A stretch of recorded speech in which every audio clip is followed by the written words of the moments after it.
Guys, the concept is permutation combination, the very important part. If you know about concept of P and C, you can do easily. For example, मैं तुम्हें इसी example को base मान के solve करता हूं. जैसे कितने हैं बच्चों, नंबर ऑफ चिल्ड्रंस कितने हैं, 4 हैं.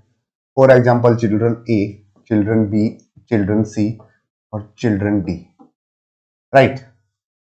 और इनको कितने डिस्ट्रीब्यूट करने हैं, 20 डिस्ट्रीब्यूट करने हैं.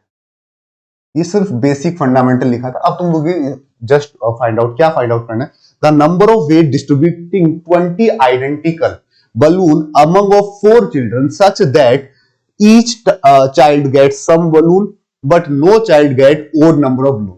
दोनों कंडीशन फुलफिल होनी चाहिए. मैं इससे पहले थोड़ा सा कॉन्सेप्चुअल भी तुम्हें स्ट्रॉन्ग कर देता हूं. कॉन्सेप्ट क्या होता है इसके पीछे वो देखो. इन सारी बातों के पीछे कॉन्सेप्ट क्या होता है. मान लो for example a plus B plus C के बीच में 10 बलून सेटअप करने. एक तो देखो डायरेक्ट फॉर्मूला बेस्ड भी चल सकते हैं, मैं फॉर्मूले वाला तरीका भी बताऊंगा एंड एक कॉन्सेप्चुअल भी बताएंगे. जैसे मान लो ए बी सी के बीच में 10 बलून तुम लोगों को डिस्ट्रीब्यूट करने हैं. अगर ऐसा तरीका है किसी एक को 0 दे सकते हो, हाँ, कहने का मतलब इसको 0 दे दिया, इसको 0 दे दिया, 10 बाकी सी को दे दिया. तो इस तरीके में जो फॉर्मूले तुम्हारे लगेंगे वो क्या लगेंगे बच्चों, n minus R minus 1 C R minus 1. Yes, यहां पे तुम थोड़ा सा कंफ्यूज हो रहे हो कि n क्या है. n क्या है, number of identical article 10, right everyone. और r क्या है, number of person to distribute, कितने हैं, जैसे 3. Is it clear. और अगर कंडीशन है second condition, for example you have a second condition, क्या कि एटलीस्ट कोई ऐसा नहीं होगा जिसको 0 मिले, एटलीस्ट 1 बलून मिलना चाहिए. तो इस दिस कंडीशन क्या होगा बच्चों, n माइनस 1 और c r माइनस 1. ये दोनों फॉर्मूले तुम लोग याद रख सकते हो. अगर तुम कॉन्सेप्चुअली स्ट्रॉन्ग हो तो ये फॉर्मूले ऑटोमेटिकली माइंड में रहेंगे और इजी टू अंडरस्टैंड. बहुत से एग्जाम है जिसमें ये डायरेक्ट पूछे जाते हैं. जैसे तुम्हें पता है कि each children get some balloon, कुछ ना कुछ बलून तो चाहिए उनको, तो ये वाला केस तो इसमें लगेगा नहीं. You just follow this one. अब इसके बाद थोड़ी सी प्रॉब्लमेटिक चीजें क्या आ गई कि हर किसी को ओड नंबर ऑफ बैलून चाहिए, ओड नंबर ऑफ बैलून चाहिए. तो करते हैं, लेट्स डिस्कस. ओड वाले का क्या सिनेरियो रहेगा. जैसे तुम्हें फॉर्मूला तो याद रहना चाहिए, पर फॉर्मूला तो होगा n minus 1 C R minus 1, क्योंकि एटलीस्ट 1 को देना है, एटलीस्ट एक बैलून तो सबको देना है, एटलीस्ट 1. अब जरा देखो, अगर मैं इनको कुछ ऐसे लिख दूं, कोई दिक्कत है क्या. इसको 2a, यस बच्चों, plus 2b plus 2c plus 2d equal to 20. मतलब ए बी सी डी की कोई भी natural value, A B C D की कोई भी natural value if I pick, definitely वो क्या बनेंगे, वो सर बन रहे होंगे इवन नंबर. क्योंकि हर नंबर चाहे वो ओड हो इवन हो, 2 से मल्टीप्लाई होके वो इवन बन जाता है. अगर थोड़ा और सॉल्व करें तो यू गाइस जस्ट 2 कॉमन लोगे, a plus B plus C plus D, yes everyone, equal to 20. और अब तुम्हारे लिए इजी हो गया क्वेश्चन. जो पहली जो तुम लोगों के इवन ओड वाली प्रॉब्लम थी वो now is easy to do. अब तुम्हें यहां से पता है 4 लोगों के बीच में 10 बैलून डिस्ट्रीब्यूट करने हैं, फॉर्मूला ऑलरेडी तुम्हारे माइंड में है. तो तुम्हें पता है n की वैल्यू कितनी है, 10 है. और अगर r की वैल्यू देखी जाए तो 4 लोगों में डिस्ट्रीब्यूट करना है, 10 आइडेंटिकल आर्टिकल डिस्ट्रीब्यूट करने हैं 4 डिफरेंट पर्सन के बीच में. तो क्या होगा, 10 minus 1 n minus 1 c upon कितना बच्चों, हाँ भाई 4 माइनस 1. Is it clear. तो आंसर कितना, 19c3.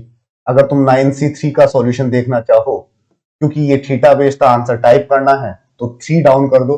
तुमने पढ़ा होगा मेरे से कभी, तो 9 इंटू 8 इंटू 7, और इसको भी 3 डाउन करोगे, 3 into 2 into 1. Easy to understand, कुछ भी नहीं था.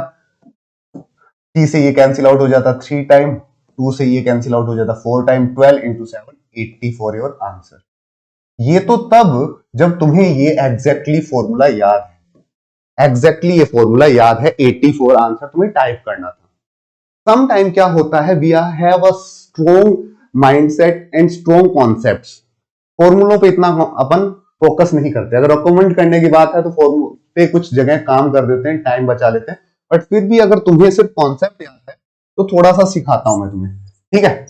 ये बात तो समझ में आ गई ना कि सर 20 को 10 की तरह कैसे लिया, सबको अगर 2 से मल्टीप्लाई किया तो 10 पॉसिबल है। जैसे फॉर एग्जाम्पल यहां पे बलून जो बचे हैं सबको अगर और देने हैं तो 10 ही बचेंगे, राइट। जैसे 1 2 3 4 5 6 7 8 9 और 10। यस एवरीवन, अगर मुझे पार्टिसिपेशन करना है कि इनको जस्ट 4 लोगों में डिस्ट्रीब्यूट करना है तो क्या होगा बच्चों, 1 2 और 3 रैंडमली मैंने ऐसे लगा दिया, समझना मेरे बात। ये ए को मिल गया, ये बी को मिल गया, सी को मिल गया, डी को मिल गया। तुम्हें 4 लोगों को डिस्ट्रीब्यूट करने में के लिए सिर्फ 3 जगह पार्टिसिपेशन लगाने पड़े। अगर मैं दोबारा तुम्हें दिखाऊं, मैंने अगर ऐसा कर दिया तो कुछ गलत है क्या, मैंने ऐसे कर दिया कुछ गलत है क्या? नहीं सर, ये डिफरेंट नंबर ऑफ वे है, तुम्हें तो नंबर ऑफ वे काउंट करने हैं, बट तुम ऐसे काउंट तो नहीं कर पाओगे। Is it clear? एक और माइंड में तुम्हारे आया होगा, क्या मैं ऐसे लगा सकता हूं, क्या ऐसे लगा सकता हूं? गाइस जस्ट टेल मी, अगर ऐसे लगाओगे तो जो लेफ्ट एंड है, extreme left and and extreme right and, वो क्या हो जाएगा, ए बी सी डी, इन दोनों को 0 मिल जाएंगे। That's not a possible case कि तुम किसी को 0 नंबर ऑफ बैलून दे सकते हो, तो तुम एंड में नहीं लगा सकते ये पार्टिसिपेशन। तो पार्टिसिपेशन लगाने के लिए कितनी जगह बच्चों तुम्हारे पास, नंबर ऑफ प्लेसेस कितने हैं, 1 2 3 4 5 6 7 8 9। तो जितने आइडेंटिकल आर्टिकल बोले तो बलून्स हैं, उनसे 1 प्लेस कम होगा, और जितने लोगों में डिस्ट्रीब्यूट करना है वो भी एक कम होगा। Getting my point? क्योंकि जो पार्टिसिपेशन करते हैं, अगर मान लो आई हैव अ 10 चॉकलेट, मैंने 2 किसी को दे दी तो 8 ऑटोमेटिकली बच गई ना, दूसरे के लिए डिस्ट्रीब्यूशन की नीड तो नहीं है। जैसे मैंने तुम्हें कुछ टाइम पहले एक एलआरडीए का सेट करवाया था जिसमें 3 साफ शूटर थे, तुमने 2 का आइडिया लगाया, तीसरा तो ऑटोमेटिकली वही बचेगा।